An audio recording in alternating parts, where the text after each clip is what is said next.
Next, from Springfield, we attended debate between Republican U.S. Senator Mark Kirk and the challenger for his seat, Democrat U.S. Representative Tammy Duckworth. This runs about 1 hour. Opening statement time. Thank you. I would ask the people of Illinois to send me back to another 6-year term so I can continue giving the thoughtful, bipartisan service to the state that includes my record of saving the Export-Import Bank of the United States, which is responsible for over 40,000 jobs right here in Illinois. And put together the bipartisan Kirk-Menendez sanctions that were the entire reason why the Iranians even showed up to negotiate with our president.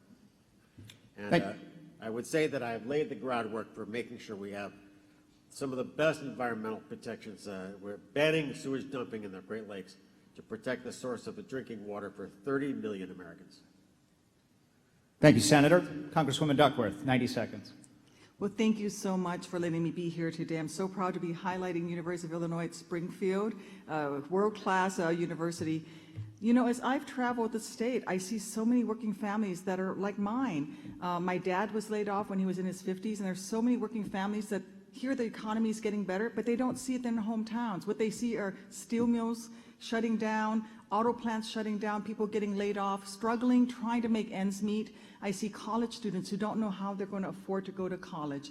And I'm running for the United States Senate to fight for working families that are just trying to catch a break, trying to do what they can to get ahead, to make sure their kids have a better life than themselves. And that means we have to have affordable higher education. It means that we must work to provide tax credits for companies that keep jobs here instead of sending jobs overseas. We need to make sure that working families that are just trying to catch a break, if they're not willing to give up on themselves, we shouldn't give up on them either. That's why I'm trying to get to the United States Senate, to fight for everyday hardworking Illinoisans, everyday families that just want to make sure that their children's lives are better than their own. And frankly, they don't see that right now. They don't see that opportunity, that future in front of them the way they did when they were coming up and they felt that they had a better life than their parents.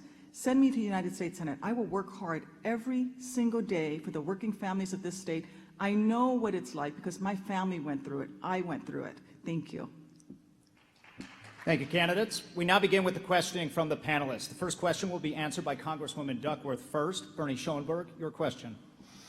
Thank you. Congresswoman, political reality says that either Hillary Clinton or Donald Trump will be the next president. Given factors like WikiLeaks and Access Hollywood, which of those two do you think is better suited to be president, and how will you work with the new president if you are elected? Well, I think it's clear that Secretary Clinton is probably one of the most qualified nominees for the presidency of the United States in our nation's most recent history. I just voted yesterday, and I voted for her. But regardless of who is president of the United States, we need to come together and work across the aisles. We need to do things like have a hearing on the Supreme Court nominee for the president, whether it is Hillary Clinton or Donald Trump. We need to make sure we work to bring jobs right back here to the United States, to our hometowns, to Illinois. And so, you know, the reality is government hasn't worked for the last 2 years. And the way we can get it working again is to make sure that we put aside the partisanship, we put aside the anger, and let's come together and work on the things that are most important to us, which is each other and this great nation. And remember that both Hillary and Donald truly do love America. Thank you. Senator Kirk, Hillary Clinton or Donald? I think it's important, given my record that I have served as the glue between Republicans and Democrats, to be a very popular guy in the Senate. You know, the Senate is a very personal institution that if you're as partisan as my opponent, I worry that she will go to war with the 54 Republicans in the Senate. If you're at war with the 54 Republicans in the Senate, you cannot get anything done in the Senate. I have been one of the most bipartisan senators out there, typified by my work with Kirsten Gillibrand to make sure we criminalize gun trafficking to criminal organizations. Because the state of Illinois cannot be the headquarters of Murder Incorporated anymore. I want to make sure we reduce the toll of gun violence in the state. Can you explain where you are in your recovery physically and mentally, and how you will handle the rigors of this demanding job? I would say that the stroke has made me much stronger as a senator. When you conquer something as difficult as a stroke, you get in there and you're going to fight to make sure you deliver for the people of Illinois. Congresswoman Duckworth, is the senator's health a legitimate issue in this race? No, I think the senator is perfectly capable of doing his job. The I problem- would, sorry, the Tammy, I problem- would say the that prob- we both agree on one key point, that we both think the next senator for Illinois should use a wheelchair. Congresswoman, go ahead. Thank you. Am I back at 90 seconds then? Go ahead. Yes. Okay, Yes, ma'am. great. Thank you. Just checking. Well, look, I think the senator is perfectly capable of doing his job. The concern I have is he's not doing his job.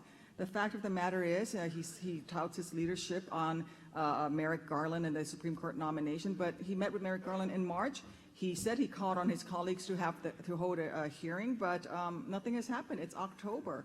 I also wonder about a senator who calls the president the drug dealer in chief, or back in 2007 said that one of the best things that we can do to combat illegal immigration from Mexico is to send contraceptives free to Mexico.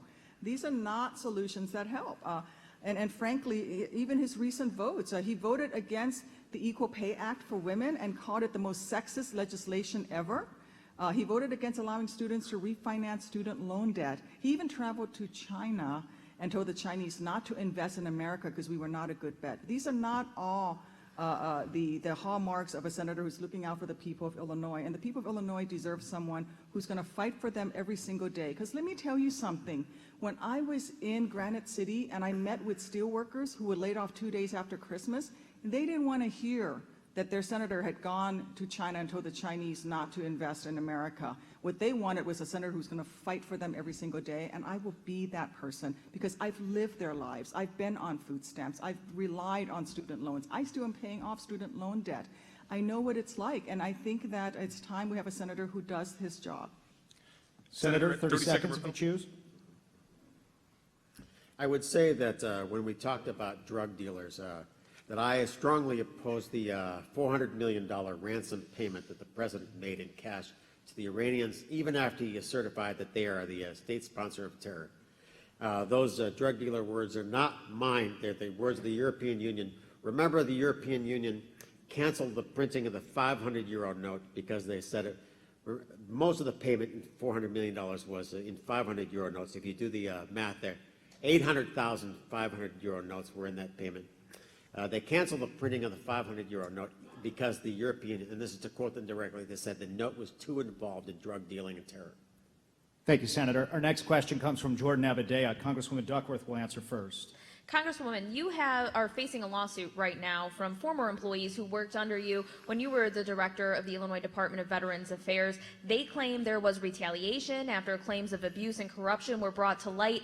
You have claimed this is a politically motivated lawsuit. Why should voters trust that you can be an advocate for veterans after that?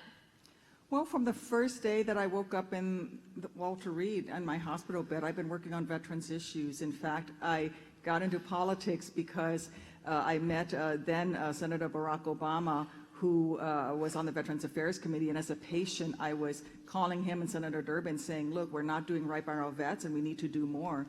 And every day that I wake up, I look in that mirror and I do what I can for veterans. I will always honor the sacrifices my buddies made to save my life, and that means that I will continue to work on the programs I've always worked on, ending veterans homelessness, greater outreach to female veterans. I started the only veterans mental health hotline in the entire nation that was 24/7, right here in Illinois, even before the VA had theirs. I opened up the Office for Online Communications to do outreach to young vets. You know, veterans are my life's work. I will never leave my vets behind because my buddies didn't leave me behind. And so I'm not going to let political stunts stop me from doing what I truly feel is my calling, taking care of my vets. Thank you, Congresswoman. Senator Kirk, you have 90 seconds. Senator Kirk, is this a political stunt? No. I would say that the record of my opponent in serving veterans is really questionable. We see right in the front row here several whistleblowers who have been quite critical of you, not my words, but their words, of the people who directly served you. For Denise, for Chris Goins out there, I want to make sure that after 22 years of service in the Hannah VA, that she spoke up when the director of the facility went down to the public assistance office to ask anybody here who want to work for veterans, and a convicted felon, Jesse Bell, was invited in, even after being convicted for elder abuse. And after he first met with a veteran, He reduced that veteran to tears. And these brave women said, we cannot let this person into the VA. And these whistleblowers should be commended and applauded, not crushed like Tammy. You fired them directly just because they said how you were caring badly for veterans. I think that shouldn't have been done. Congresswoman, 30 seconds. Well, you know, Senator, you and I both know that that's not true. The lawsuit has been thrown out of court at least 2 times fully and Actually, one time it's in part. important, Tammy, not to lie to the people of Illinois. The lawsuit has not been thrown out, and if you'd like to talk to the plaintiffs, they're right here. I just met with them this afternoon. They said they had rejected the settlement. I'm sorry, do I get my time now? Sorry, when you're lying, you don't get any time. Congresswoman, go ahead. Thank you, thank you. Ladies and gentlemen, please. Congresswoman, your time. Reclaiming my time. As I said, the lawsuit has been thrown out, dismissed at least 2 times fully, one part Tammy, it partially, has not been and thrown out. the The judge litigants are called right it. here. Everybody should just let her. It's important not to lie direct to these people. Senator, let's give Congresswoman a chance, and then we'll hear from you in a moment. So well, this is the last 30 seconds, is this mine? We'll Okay. restart the clock. All right, thank you. As I said, the lawsuit has been thrown out of court 2 times fully, and again, in part, the judge called it a common workplace complaint. It has been settled for nuisance value, which was the description of the latest settlement. As I said again, I am proud of my record for veterans. I will not let political stunts, I will not let the threat of lawsuits or political commercials stop me from doing what's right by veterans. From the first day that I woke up in Walter Reed, I've been working on veterans. They are my life's work. And frankly, you can threaten to sue me as much as you want, but if you don't do your job for veterans and you're a government employee, then I will come after you. Thank you very much. Let's move on here. A question from Bernie Schoenberg. Senator Kirk, you will respond first. Senator Kirk, you have admitted past mistakes in how you or your campaign or office had communicated your military record, including your admission that you may not have been shot at while flying intelligence missions over Iraq, and an overstatement of the case when you said you commanded the Pentagon War Room. As evidenced by your news conference today with these women who say that Representative Duckworth didn't heed their statements about bad treatment of patients, veterans issues are a key part in this race. Given that, what would you say to voters who may be concerned about your past statements or misstatements about your record? Bernie, I would say that my past misstatements on my record have been small and selfish, and I only hurt myself. I didn't hurt veterans like my opponent, who hurt many veterans who died waiting in line when her cronies were manipulating the waiting list, as we heard about, in return for bribes at the Anna facility. If you'd like to know about the people who witnessed that corruption on your part, are right here. Representative Duckworth, sounds like your turn. Thank you. I'm proud of the fact that we added 80 beds at the LaSalle Veterans Home when I was at the IDVA. We have veterans waiting, and perhaps folks in Chicago don't pay as much attention to what happens down here in central Illinois and further down south in southern Illinois, but it was really important to open those 80 beds to take care of the veterans here in central Illinois so that they had a place to go because there were long waiting lists. I think that what the people of Illinois needs is a senator who's going to work for them, who's going to serve them, who's going to get up every single day and work to make sure that working families have a shot at the American dream, but that also that we stand by our veterans. One of the problems that we have in this country is that when we send our troops to war, we don't talk about the fact that we will be caring for our veterans for the next 60 years if we're lucky. Iraq and Afghanistan veterans are in their 20s. For the next 60 years, we'll be caring for them. That's a cost of war that we should be talking about. And if you send me to the United States Senate, I will be there every single day reminding my colleagues that when you go to war and you make these decisions, we are making a lifelong commitment to our vets. That means that we have to make sure that when they come home, there are jobs for them, which is why I passed the Troop Talent Act. That's why we need to make sure that they don't end up on the streets, the very same streets they defended, which is why I worked on homeless veterans. That's why we have to remember that women are veterans too, and we have to provide services to them. As I said, veterans are my life's work, and I will be doing this long after I serve in government, and as long as I am breathing, I will advocate for my vets. Thank you, Congresswoman. Senator, 30 seconds if you choose. I would say that in my work for veterans, I am very honored that as chairman of the VA Subcommittee of Senate Appropriations, I put together the pending legislation, which is now before the Senate, the largest veteran spending bill in the history of the country. $71.5 billion to take care of the 25 million veterans of this country.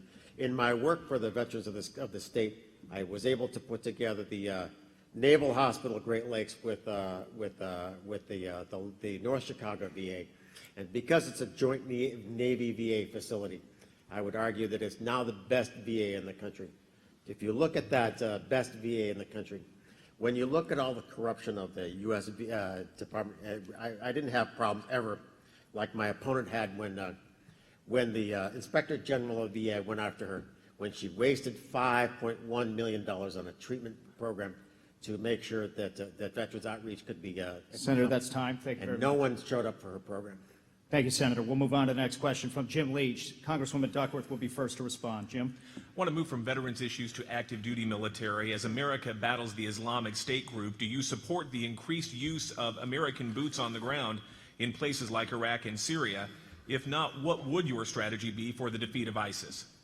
Well, first and foremost, we must destroy ISIS. They are an enemy of the United States and all freedom-loving people.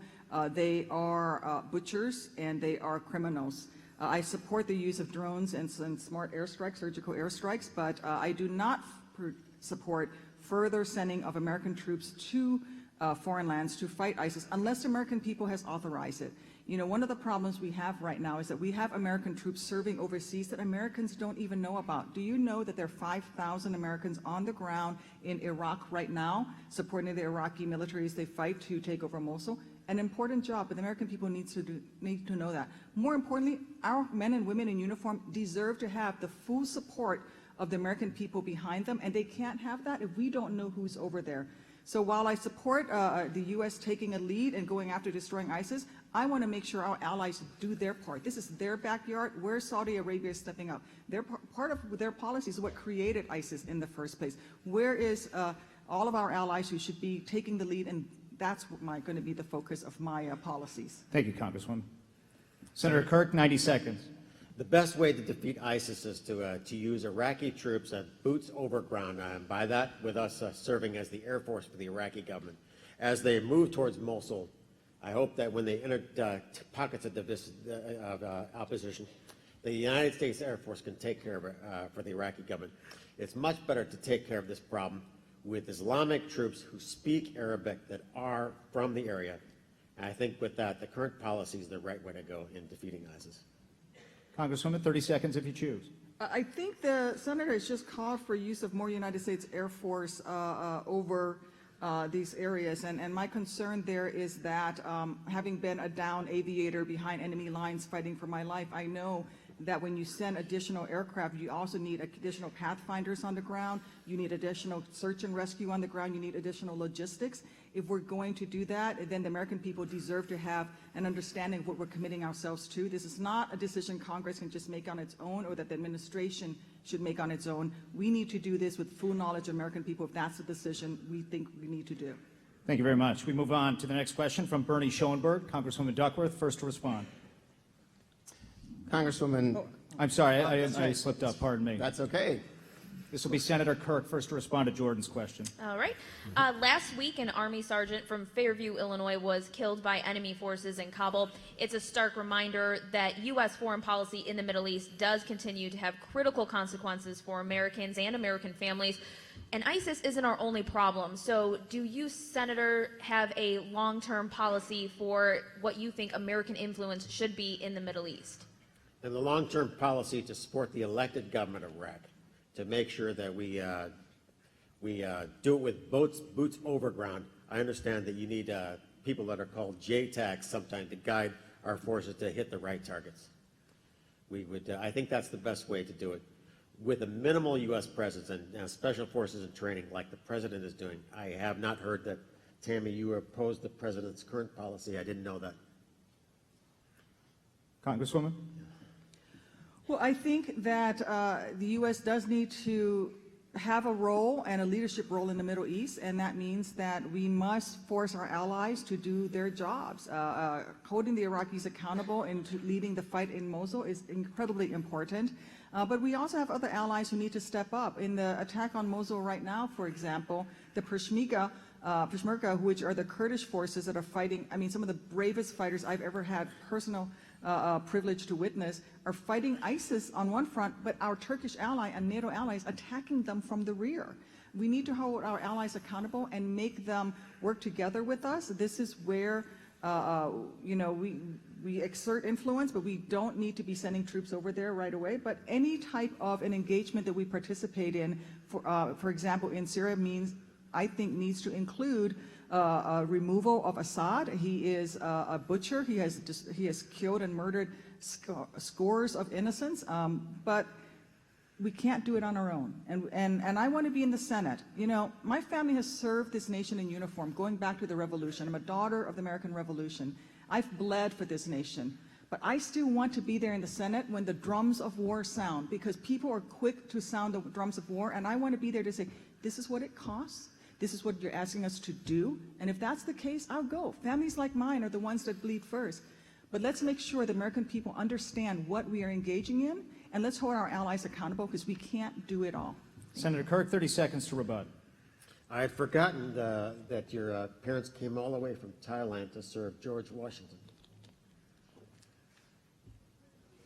Move on to the next question. This is Bernie Schoenberg. Now your chance. We'll start with Congresswoman Duckworth first to respond. And you're welcome to take some time if you want to respond to that, too. Sure. There's been members of my family serving in uniform on my father's side, going back to the Revolution. I belong to the William J. Penny chapter of the Daughters of the American Revolution right here. And if you go to Mount Vernon, Illinois, you'll see a statue of me put up by the Daughters of the American Revolution next to one of our great patriots, Molly Pitcher, one of the first women to pick up her husband's and then take her husband's position during the Revolution. I'm proud of both my father's side and my mother, who's an immigrant. She became an American citizen in her 50s, and I'm just as Let me proud get of in one that. last question before we finish this side. Sure, Bernie. Back to Congresswoman Duckworth. The U.S. allowed more than 12,000 Syrian refugees into the country in the past year, and during your campaign, both of you have clashed concerning what is the correct number, if any.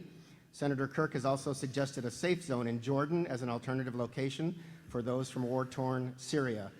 There was some regret after World War II that more refugees from the Nazis were not let into the United States. Should that history color how we look at our policy towards refugees now? What should color how we look at refugees now are the values we are supposed to represent as a nation, the values espoused in the Constitution and in our Bills of Rights, and what we stand for. And frankly, we are not a nation that turns our back on children drowning in the Mediterranean. We are not a nation that turns our back on families that are fleeing butchers.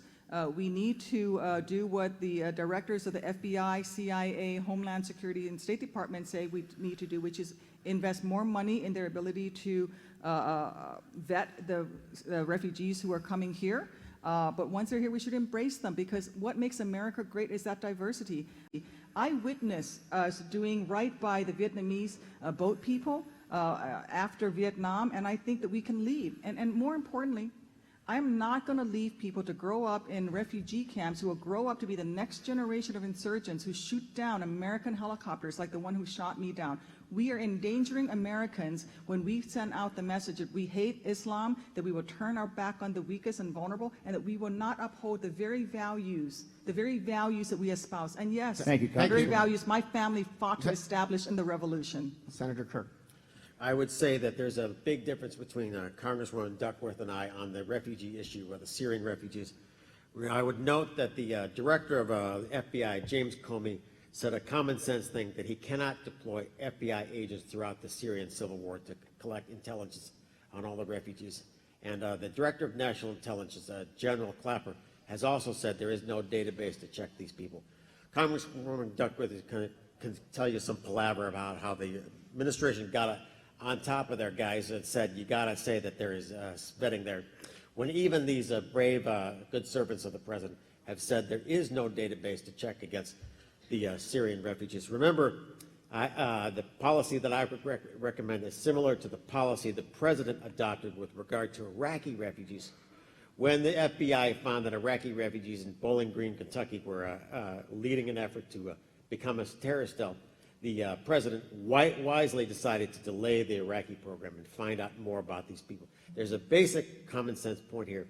We should know who is entering the United States, and we should not admit those who hate us and want to kill us. especially after 9/11.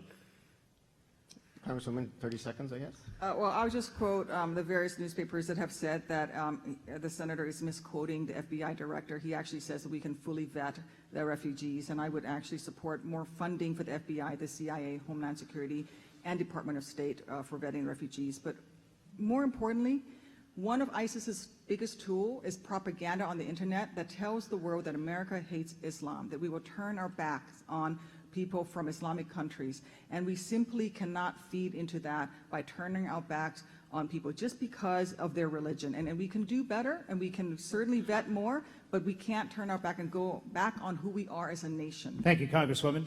Thank you to both candidates. We've reached the first breaking point in the 2016 Senate debate. We'll take a brief timeout and be back in just a moment from Sangamon Auditorium. Stay with us. Welcome back to the 2016 Senate debate. Congresswoman Tammy Duckworth, Senator Mark Kirk here at Sangamon Auditorium at UIS. We begin our second segment right now with a special block of questions from students that have written these questions themselves. We begin with Will Newton. Will is a senior here at UIS. He's a political science major and also a student ambassador with UIS Admissions. Will, your question. Good evening. As a son, nephew, and cousin of a retired and current police officer, and a young African-American male myself, I'm conflicted every day with problems between the black community and the officers that serve and protect our community every day. What do you believe you could do as a senator to help me resolve this problem? We begin with Congresswoman Duckworth. Thank you so much, Will. Well, I was the first candidate for this Senate seat, including the incumbent, who actually put out a criminal justice reform plan. And I think that we need to include multiple of things, including getting rid of mandatory minimum sentencing for nonviolent first-time offenders. Let's take a look at those. They're actually unfairly used to force people, to intimidate people into plea bargains that gets them a record for the rest of their lives that they don't deserve. They need a second chance. Ladies and gentlemen, please, I also think that we need to work on gun violence legislation, but also equally important, we need to work on economic justice. You know, what we see in black and brown communities is a lack of economic opportunity, a lack of an ability to find a job. And when you're in that kind of despair, it's hard to look ahead. And you know, I just want to say that this will take a lot of work from all aspects. It's not a single issue problem, but we have to look at it economically. We have to look at a judicial system. And we have to make sure that we look at the community itself to see what we can do to improve relationships within the community. Senator Kirk, 90 seconds. I would say that I have been quite critical of the Ferguson Police Department. I think they are too militarized. When you dress and train local police as infantry, they begin to regard the taxpayers and voters on the other side of the street as the enemy. And that is an inappropriate civil-military relationship. I would hope that we always remind the police in America that the people on the other side of the street are voters and taxpayers and not the enemy. Congresswoman, rebuttal, 30 seconds. Well, my opponent recently met with about 20 police officers from various jurisdictions and said that his Senate office simply lacks the capability to improve police community relationships. I think that is really the wrong position. I think you need to build up the capacity and you need to improve. There are things you can do as a senator, more grants for community groups to make sure that you can improve those relationships. And I promise you that if you elect me to the United States Senate, not only will I make sure that we have the capability in my Senate office, but we'll make sure that we take the leadership role in making sure we improve these relationships across the country. Thank you, Congresswoman. Our next question will be answered by Senator Kirk first. It comes from Brianna Rodriguez, a freshman political science major here at UIS from Hoffman Estates. She's also a member of the Leadership for Life organization. Brianna? My grandparents immigrated to the U.S. illegally 37 years ago. My mother is a first-generation Mexican-American born to two hardworking, loving, and humble individuals who came to the U.S. seeking a better future for their children. As a child, I soon became a friend to peers that were undocumented. The opportunities at my hands were not available to them, even though they studied and dreamed along my side. They are the dreamers, the ones who love this great nation as much as I, the ones who are eager to create a future for themselves that their parents fought so hard for. What is your position on immigration reform, specifically as it relates to the dreamers who love this nation as their own? I'll answer in Spanish. Si hay una diferencia entre congresista Duckworth y yo, para mí voto sí para reforma de inmigración comprensiva. I voted for comprehensive immigration reform, and I also wrote the Kirk Amendment. The Kirk Amendment is part of a comprehensive immigration reform bill. Says that if you are in the military and you get a combat infantry badge that shows you have been under fire, you automatically become a United States citizen under the principle that if you fight alongside us, you are one of us. That is not just a pathway to citizenship. It is a rocket sled.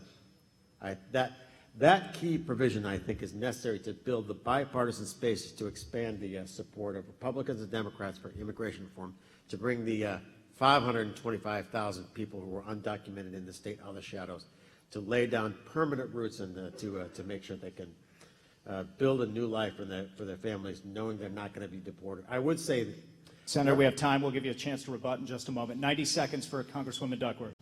So I think that comprehensive immigration reform needs to have several things. One, I fully support it. One, you need to make sure that it's practicable, that it's fair, and also that it is humane. Separating families, like the way my family was separated when we moved back to the States when I was 16, my mom couldn't come with us because she wasn't a citizen. My dad, my brother, and I were, and we were separated for 6 months, and it was a really tough time. I can only imagine what it's like to be a 6-year-old child and have your parents deported, and you're thrown into the foster care system. It has to be practical. So Donald Trump's idea of building a wall and making the country of Mexico pay for it, not going to work. And it has to be fair. So those who come here legally should go to the end of the line, pay fines, fees, and penalties, learn a little English, and work towards citizenship. I think those are all things that we can do. I think that our immigrants make our nation stronger. If we pass comprehensive immigration reform, we can put in, the studies show that as much as $1 trillion to our economy over 10 years will be the benefit of having immigration reform. I've also written legislation in the House that has to do with, it's called the SERVE Act. It would allow DACA kids who do not want to go to college but who enlist in the military, as soon as they enlist in the military, they get permanent status, and when they serve a full enlistment, they then get a permanent residency status, and then they enter into this pipeline for citizenship. The problem with my opponent's idea of the CIB is that the combat infantryman's badge is only available to men in the infantry. Only recently women were not even allowed to serve. So you're letting out, keeping out 50% of the population. That's Thank you, Congresswoman. Senator Kirk, 30 seconds to rebut. I would say that one of the reasons why I de-endorsed Donald Trump is when he said the Mexican-American judge that was in charge of the Trump University case could not possibly render a fair decision because of his Mexican-American heritage. I de-endorsed Trump because that showed that he did not understand a basic idea behind the whole concept of Americanism. When we see people in our military from various countries willing to give everything for the country, Donald Trump did not even understand that, and that's why I de-endorsed him for president.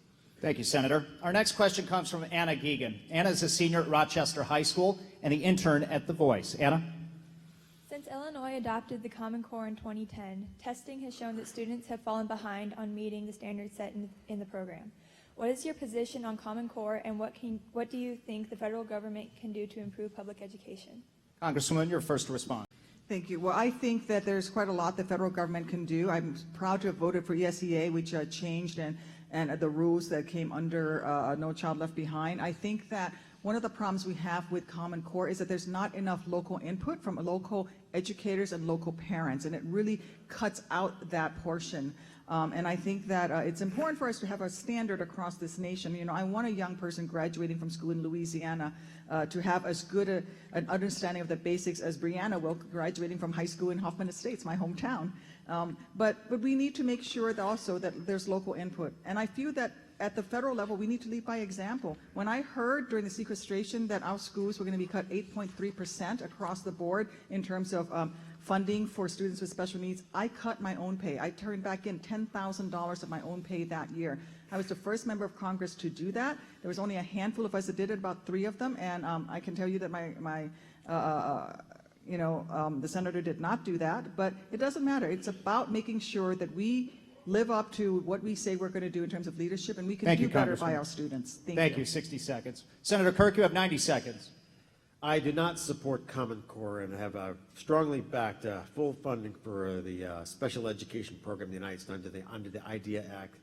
I have put forward a groundbreaking legislation to to encourage schools that want to go to all-year schedules. In the state of Illinois, we have a number of all-year schools that are in Chicagoland. Those schools with the same number of minority kids and low-income kids will outperform other schools. With an all-year schedule, you can expand the academic calendar so we have just as many school days as kids in other countries. Congresswoman, 30 seconds if you choose. I feel strongly that education in our investments in our education is just as important as investment in our military. In fact, I think that our competitors on a global scale, Germany, Japan, South Korea, they're making these investments and we're not doing it. We're not even investing in the buildings, let alone our children, and we can do better. And that's why I think that if we have problems with Common Core, we need to change the things that we need to change.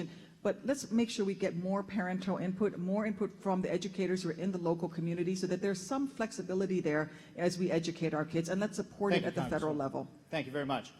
Our final student question comes from Nathan Hoffman. Nathan is a senior here at UIS. He's a political science major. He's also the student trustee at the University of Illinois Board of Trustees. Nathan? How best can the federal government work with families and students to make pursuing a post-secondary education, such as a four-year university, community college, or technical training school, more affordable? Also, do you support bills such as Congressman Rodney Davis's that would afford private sector college graduates the same opportunity that current congressional staffers have in paying off their student loans? Senator Kirk, you're first to respond to this question. This is a key difference between me and my opponent. My opponent, her primary spending plan is to offer free stuff like free college. When the Chicago Tribune asked her 3 times how much her plan cost, she did not even know, Tammy, it cost $60 billion. Remember, it only cost $25 billion to get to the moon. Congresswoman, 90 seconds. Well, I think that investment in affordable college education is critically important to our nation's future and global competitiveness. You know, I went to college on student loans and Pell Grants and work study and a heck of a lot of waitressing, and I think that we leave people behind, start off their post-education careers with $30,000, $40,000, $50,000 in loan debt. And now they're not becoming consumers. They're not saving money towards a mortgage. That's simply wrong. My opponent voted against allowing students to refinance student loan debt. You know, that's just a giveaway to the big banks. Let's allow students to refinance student loan debt. It's why I introduced the In the Red Act. I also am working towards free community college. I don't think of it as a giveaway, and we will pay for it by closing tax loopholes for the top 1%, by enacting the Buffett rule, and by making sure that we make companies that send jobs overseas pay taxes for trying to do that. Let's invest in our kids and our communities. When I travel around this state, it doesn't matter where I am. Families are worried about whether they can send their kids to school. And we don't have an educated workforce, then we do not compete on a global scale. You know, when we talk to manufacturers and we ask them, what is the one thing that's keeping you from expanding your market share? You know what manufacturers say?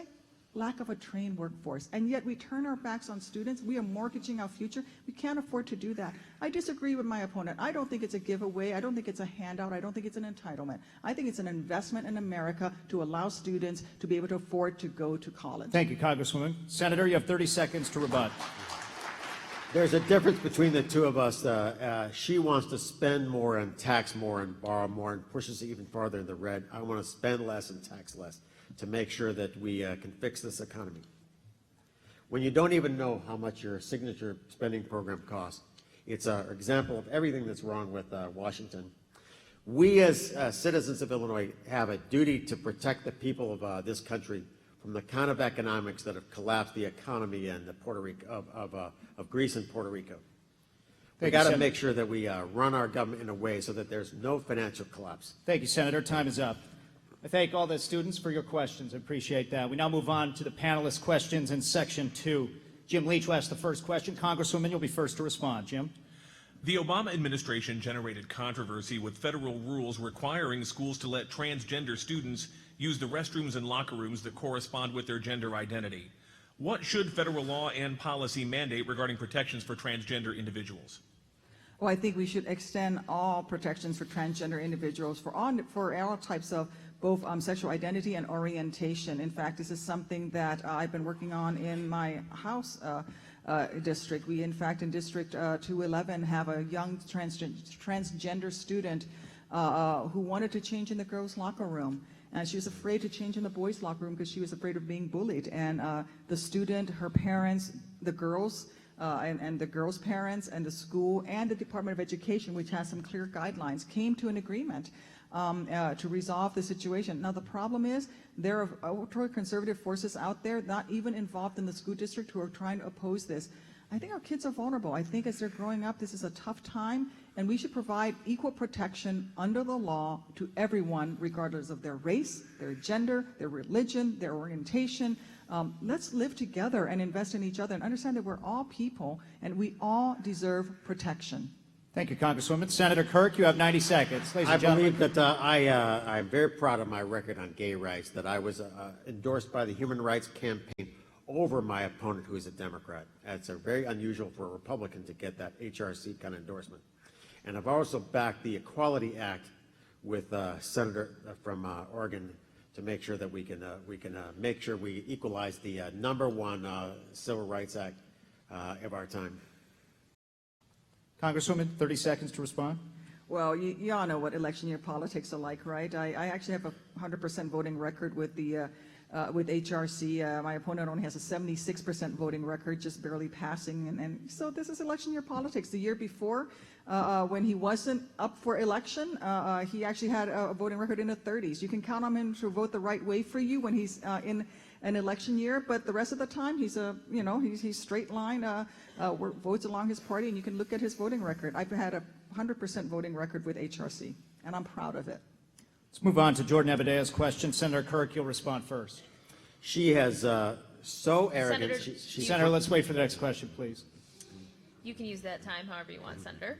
The Affordable Care Act is going through growing pains, according to President Obama. Recent reports suggest that premiums for plans on the marketplace are expected to increase by percentages in the double digits.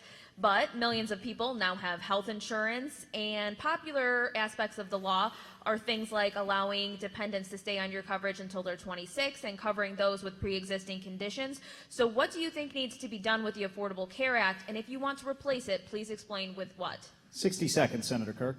I would say the things that we should replace the ACA with is making sure that we have lawsuit reform. If we have lawsuit reform, we'll dramatically lower the cost of health care in America. You, as a United States citizen, should be allowed to buy health insurance from any state in the union. If you can buy car insurance from a Green Gecko in Northern Virginia, you should be allowed to buy health insurance from any state. We should have complete competition on that in the national market. Congresswoman Duckworth. Well, I don't agree with my opponent who just said that he wanted to end the Affordable Care Act.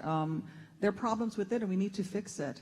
And I voted to fix it. I voted to end the medical device tax. I think also we need to look at some of the bipartisan solutions that are on the table right now. For example, there are folks who can drop it during the grace period, even after having had a major surgery. So people are signing up knowing that they need gallbladder surgery, having it in a 90-day grace period, and then dropping it as soon as they've had surgery.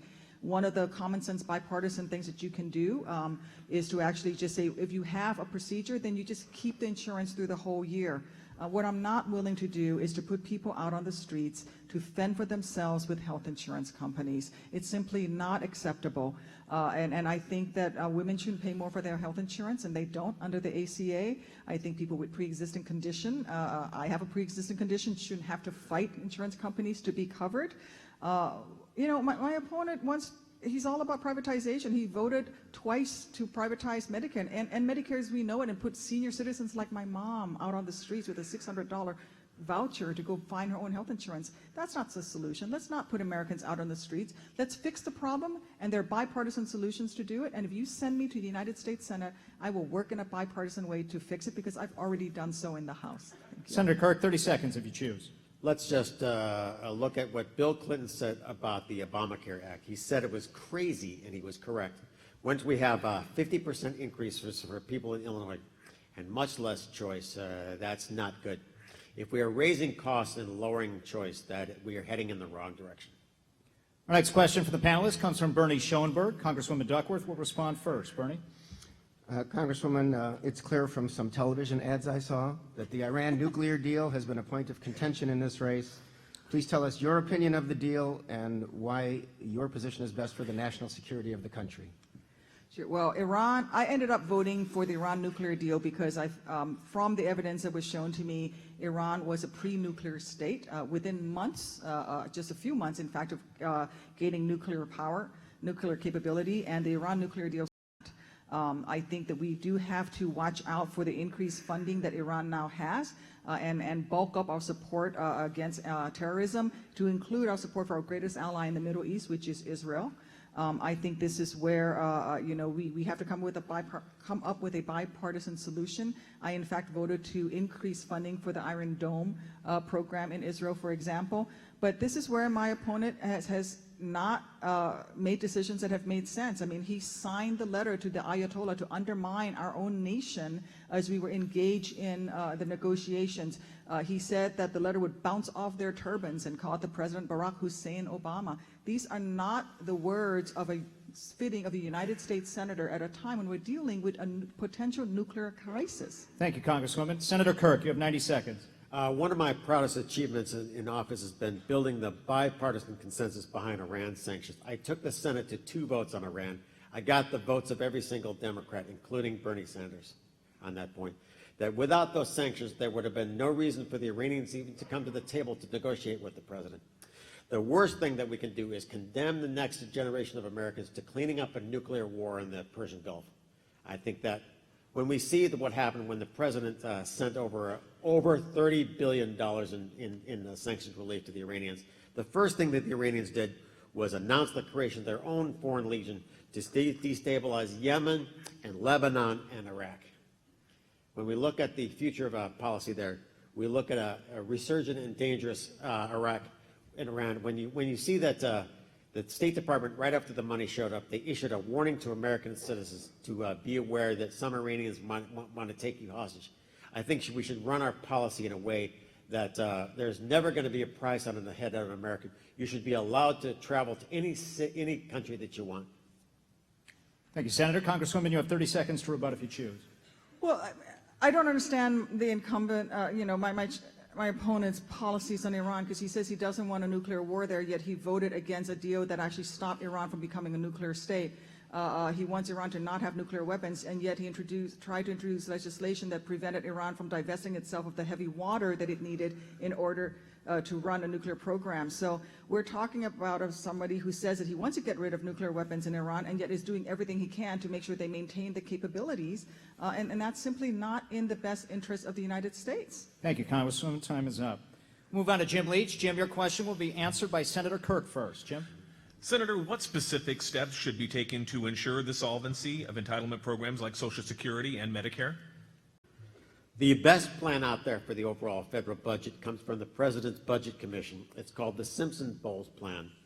And I believe that when I read the Simpson-Bowles Plan, that Senator Durbin worked so hard and he voted for.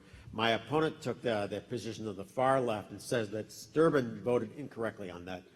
When you look at the whole plan, it comes across as a plan written by real Republicans and real Democrats that could actually pass the real House and Senate. And once we get the Simpson-Bowles Plan in place, we could remove the big cloud from the future of this country, which is the $19 trillion debt that we have. 90 seconds, Congresswoman. Well, you have to understand that the Simpson-Bowles Plan raises the age for Social Security recipients. And when I travel around Illinois, when I'm in Normal where the auto plant shut down, when I am in southern Illinois where I see coal miners, they can't afford to have Social Security age raised. The best way that we can make sure we preserve Social Security is to raise the payroll tax cap. That means that right now, people who make $1 million only pay Social Security taxes on 10% of their income. But if you make $40,000, you pay on 100% of your income. Let's make sure that we save Social Security, not by raising the age on the people who desperately need it most, but on making sure that the top 1% of this nation pay their fair share. My opponent also has voted to make Medicare into a voucher program. I think we need to go after the waste and fraud that happens in Medicare. In fact, Medicare wastes about $60 billion a year. And that's why I co-sponsored the PRIME Act with Peter Roskam, a bipartisan piece of legislation that goes after the waste and fraud and abuse in Medicare.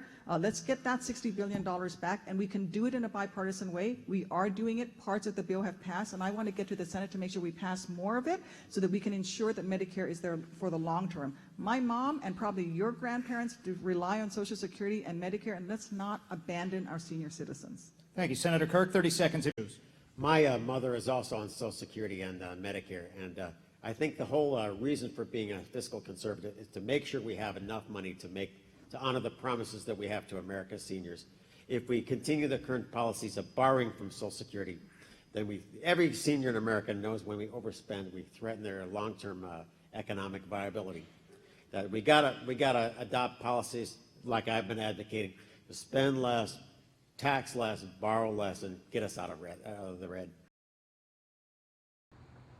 You're watching the Illinois Channel, an independent nonprofit corporation formed to provide gavel-to-gavel coverage of Illinois state government and other public affairs events taking place across Illinois.